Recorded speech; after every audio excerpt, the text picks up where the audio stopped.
I'm Congressman Earl Blumenauer from Portland, Oregon, where we were the first state to decriminalize cannabis and one of the first to legalize medical and then adult use.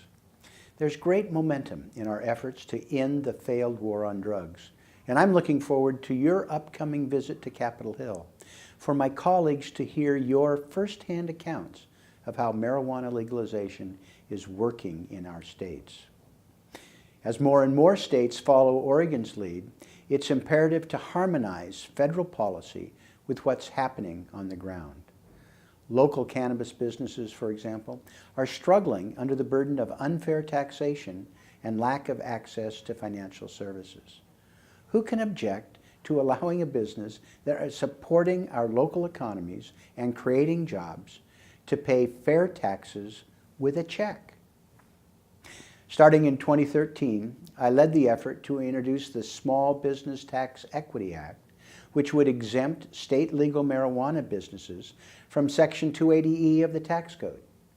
I understand that it makes no sense for a legal business to have a tax rate 3.5 times higher than the business next door. Many of my colleagues are co-sponsoring this legislation, but we need more. Also, the Safe Banking Act, which creates protections for depository institutions that provide financial services to marijuana-related business, is closer to passage than ever. We have 88 co-sponsors, but here again, we need more support. The work that you and others have been doing to enact marijuana reform at the state level has been paying off.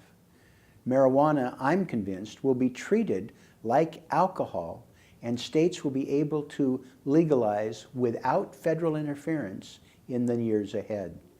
Congress must seize the moment and take action to push our legislation across the finish line so that day is sooner. Thank you for sharing your stories, and I look forward to seeing you in May as we work together.